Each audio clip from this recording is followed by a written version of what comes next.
warship is now receiving the worst of the battles. And look, she's trying to make her escape to that island as she's assisted by the enemy's shore battery.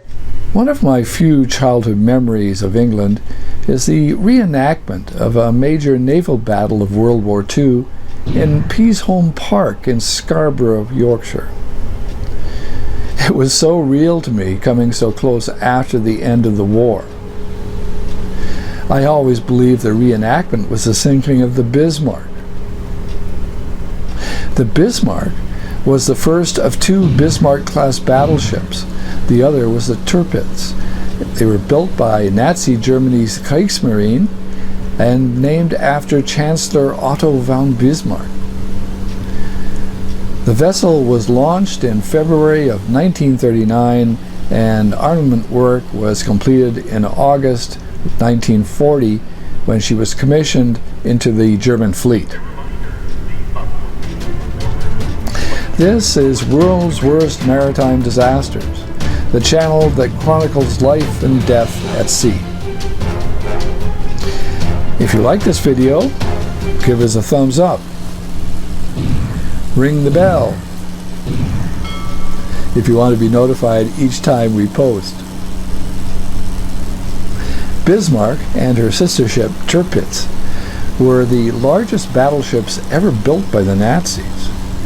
In the course of the warship's 8-month career under the sole commanding officer, Captain Ernst Lindemann, the Bismarck conducted only one offensive operation, lasting 8 days in May 1941, codenamed Rheinübung, or Exercise Rhein. The ship, along with the heavy cruiser Prinz Eugen, were to head into the Atlantic to raid Allied shipping from the US and Canada headed for Great Britain.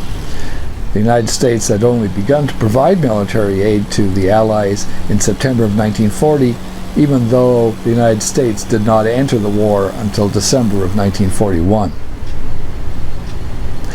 Much of this aid flowed to the United Kingdom and other nations already at war with Germany and Japan through an innovative program known as Lend-Lease. The Prinz Eugen and Bismarck were detected several times off Scandinavia, and the British naval units were deployed to block their route. At the Battle of Denmark Strait on May 24, 1941, the British battleship HMS Hood initially engaged the Prinz Eugen, probably by mistake, while HMS Prince of Wales engaged the Bismarck. It's worth noting here that it was the HMS Prince of Wales that hosted President Roosevelt of the United States and Prime Minister Winston Churchill of Great Britain at the signing of the Atlantic Charter in Placentia Bay, Newfoundland. In the ensuing battle, the Hood was sunk by the combined firepower of the two Nazi ships, which also caused major damage to the Prince of Wales and forced her retreat. Bismarck suffered sufficient damage from 3 hits to force an end to the raiding mission. The destruction of the Hood spurred a relentless pursuit of the Bismarck by the Royal Navy involving dozens of warships. 2 days later, the Bismarck, heading for occupied France for repairs, was attacked by 16 obsolete but still flying Fairey Swordfish biplane torpedo bombers from the aircraft carrier HMS Ark Royal. Strangely, one of the planes scored a hit that damaged the battleship's rudder so she couldn't steer.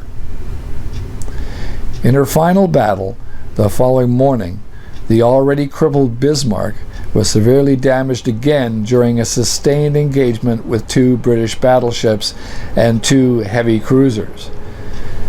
It was decided by the crew to scuttle her, and the boat sank with heavy losses. Most experts agree that the battle damage would have caused her to sink eventually anyway. It wasn't until 1989 that the wreck was located by divers and has since been further surveyed. I hope you've enjoyed this episode, and I ask you to support us through Patreon. Thank you for watching.